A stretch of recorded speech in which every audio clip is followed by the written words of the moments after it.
नमस्कार, मी Sunita Bulkul cooking with Sunita Bulkul मध्ये तुम्हाला सर्वांचं खूप खूप स्वागत आहे। आज आपण आहे ना कचोरी करतोय। कचोरी म्हटले की थोडं घाबरायला येतं, कारण की असे जे पदार्थ आहे ना ते बिघडण्याची किंवा आपल्याला वाटतं की हे केल्यावर पस्तावा येतो की काय असं वाटतं। तर आज मी इथे तुम्हाला खूप साऱ्या अशा टिप्स देणार आहेत। आपण इथे मटर कचोरी कशी बनवायची ते बघणार आहोत। चला तर मग रेसिपीला सुरुवात करू। आपण आता कचोरी करतोय, त्याच्यासाठी पीठ मळून घेतोय। पहिले हे इथे मी गव्हाचं पीठ घेतलेलं आहे। 1 कप गव्हाचं पीठ, 1 कप मैदा। तुम्ही पाहिजे तर मैद्याचे सुद्धा करू शकतात नुसते। आपण दोघं पण घेतलेले, समप्रमाणात घेतलेले आहे। तर त्यामध्ये आपण मीठ टाकतोय चवीनुसार। हे मिसळून घेऊ चांगलं।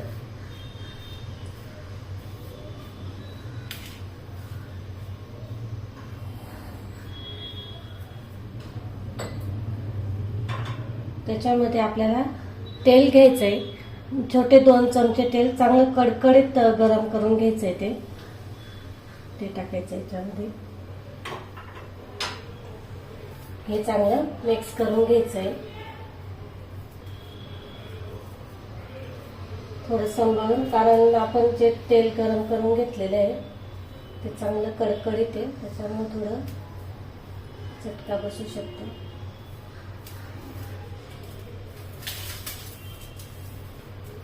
मोहन घातलेले आपण, ते मोहन बोलतात ना, ते पूर्ण पिठाला व्यवस्थित चोळून घ्यायचं। ते म्हणजे मग काय होतं की आपले जी कचोरी ती मस्त अशी खुसखुशीत बनवून तयार होते।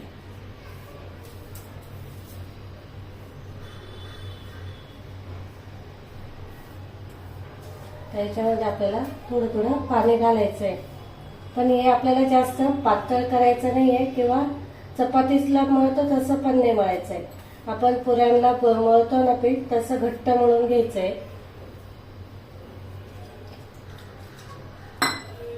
एकदम थोडं थोडं पाणी घालायचं।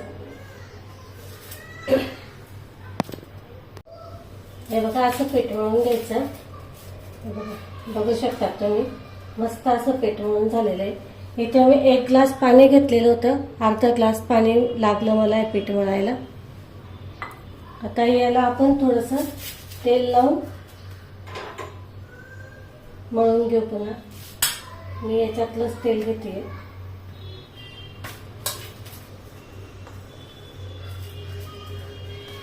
खूप जणी आपण असंच करतो, गृहिणीचे राहतात, हाऊसवाईफ। अजिबात काही वाया नाही जाऊ द्यायचं।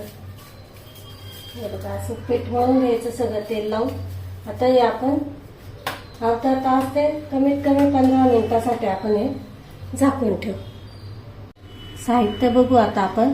पहिले एक मसाला तयार करून घ्यायचा आपल्याला, त्याच्यासाठी लागणारं साहित्य बघू पहिले।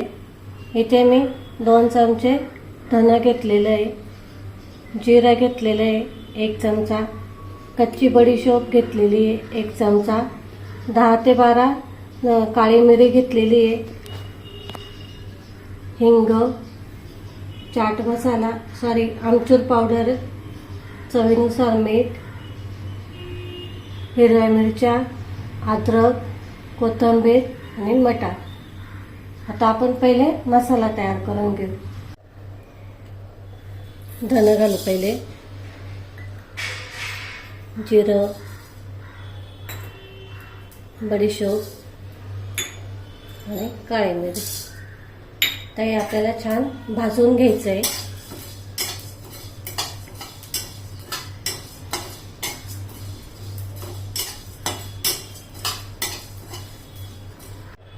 एका डिश मध्ये काढून घ्यायचं आता आपल्याला।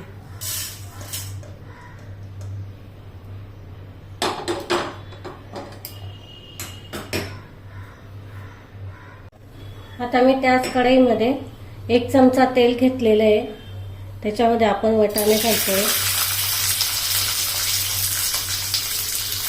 आपला तो मसाला थंड होतो, वाटाणे छान असे आपल्याला शिजवून घ्यायचे। त्याच्यामध्ये आपण हिंग घालतोय आणि चवीनुसार मीठ।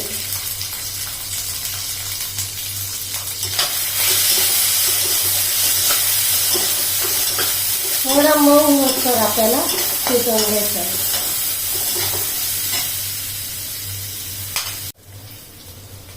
छान असा परतून झालेला आहे.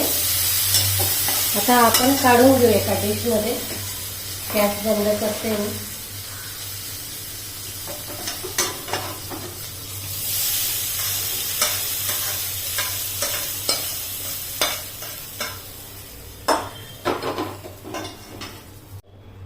तर आपण एक मिक्सरचं भांडं घेतलेलं आहे, त्याच्यामध्ये हा मसाला थंड झाला आहे. आता आपण बारीक करून घेऊ.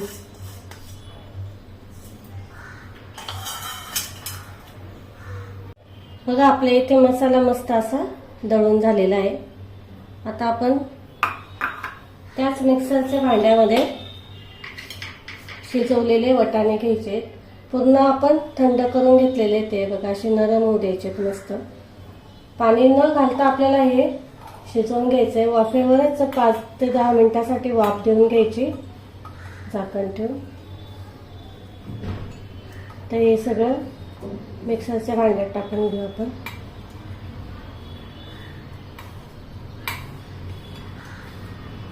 एकदम थोडं जाडसर दळायचं आपल्याला. हे एकदम बारीक असं नाही दळायचं, पेस्ट वगैरे नाही करायची आपल्याला. याच्यात पाणी न घालता आपल्याला दळायचं आहे.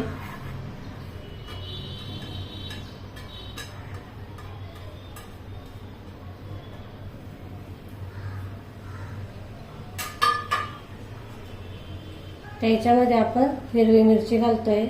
तुम्ही तुमच्या आवडीनुसार घाला, तुम्हाला कितपत तिखट पाहिजे. मी इथे 6 ते 7 मिरच्या घातलेल्या आहे. अद्रक आणि कोथिंबीर. आपण याच्यामध्ये मीठ घातलेलं आहे, त्यामुळे मीठ नाही घालत आहे मी. जर तुम्हाला वाटलं तर मग तुम्ही घालू शकतात नंतर.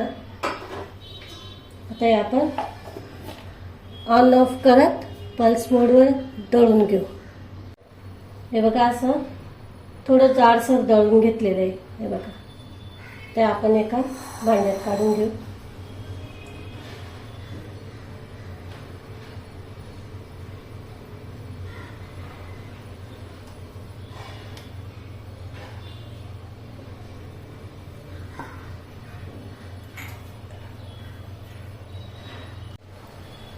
तर आपण याच्यामध्ये हा केलेला मसाला घालायचा आणि आमचूर पावडर. ते सगळं मिक्स करून घेऊ आपण व्यवस्थित.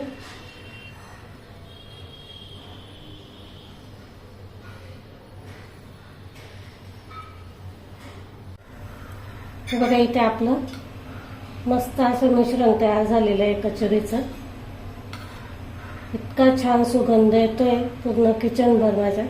तुम्हाला खरंच विश्वास वाटणार नाही, खूप छान सुगंध येतोय. आता आपलं पीठ पण मळून झालेलं आहे, भिजलंय छान असं. पुन्हा एकदा मळून घेऊ आपण.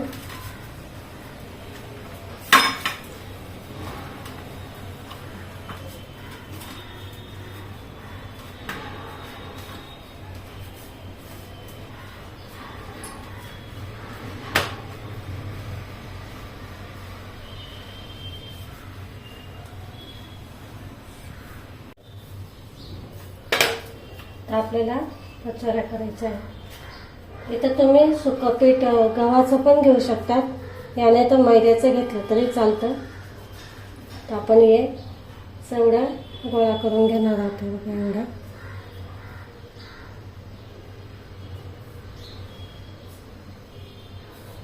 थोडंसं पिठाचा हात लावायचा. आपल्याला इथे लाटत बसण्याची काहीच गरज नाही.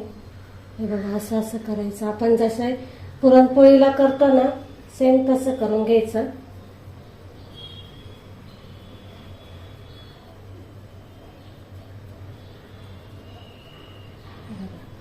अशी वाटी करून घ्यायची मस्तपैकी. आणि त्याच्यामध्ये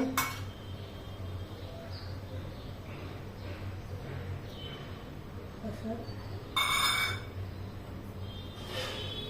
सारण भरून घ्यायचं. हे बघा असं. आणि हे जे आहेत ना कडा, ह्या कडा अशा दाबत चालायच्या, अशा दाबायच्या. सारणमध्येच हे करायचं आणि हे कडा अशा दाबून घ्यायच्या आणि मग त्याला असं मोदक कसे आपण करतो तसं करून घ्यायचं आणि जे वरती एक्स्ट्राचं पीठ आहे ते काढून टाकायचं.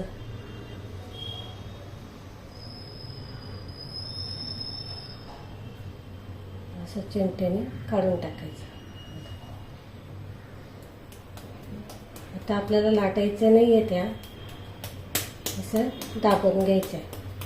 कोणी कोणी असे जाडच ठेवतात, पण तसं आपण जर बाजारात जर गेलो ना तर कचोरीवाले असेच हातावर करतात. ते तुम्ही जर बघितलं असेल तर तुम्हालाही कळेल. ते बघा असं दाबत चालायच्या. आपल्याला जास्त मोठ्या नाही करायच्या आणि जास्त छोट्याही नाही करायच्या.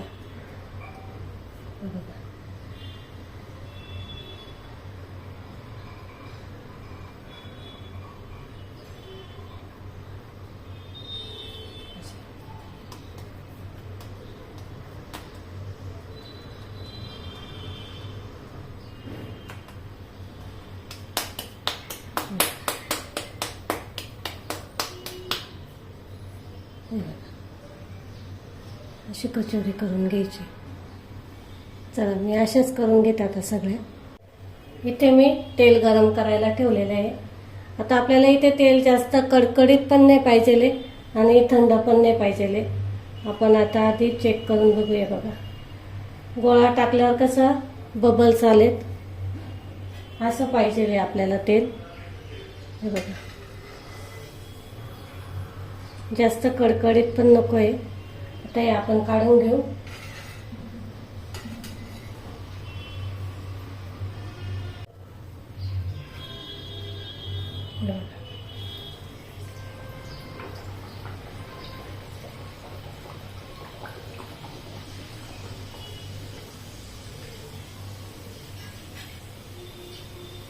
थोडं थांबून टाकलं तरी चालेल, कारण एक एक दोन दोन असे टाका, नाही तर मग काय होईल की त्या फुटायच्या पण शक्यता असतात. असे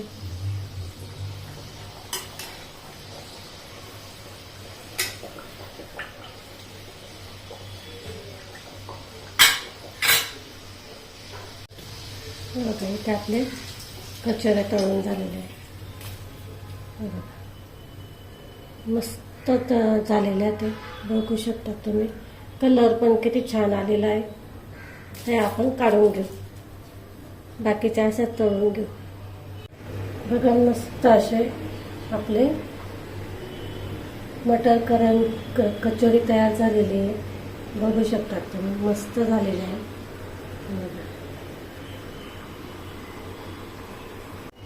बघा इथे मी एक तोडून दाखवते तुम्हाला.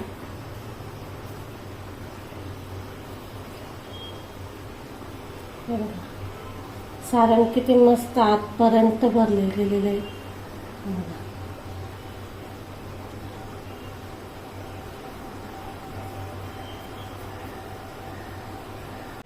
बघा इथे आपण मस्त असे खुसखुशीत आणि दिवसभर टिकणारी अशी मस्त खुसखुशीत कचोरी बनवून तयार केलेली आहे. इथे काही मी तुम्हाला टिप्स सांगितल्या आहेत, त्या नक्की फॉलो करा. म्हणजे मग तुमची पण कचोरी खुसखुशीत होईल, बिघडणार नाही. आणि योग्य ते प्रमाण मी इथे तुम्हाला दाखवलेलं आहे. तर तुम्हाला व्हिडिओ आवडले असतील तर लाईक करा, शेअर करा आणि जास्तीत जास्त सबस्क्राईब करायला विसरू नका. आपण लवकरच भेटू पुढच्या रेसिपीला. तोपर्यंत नमस्कार.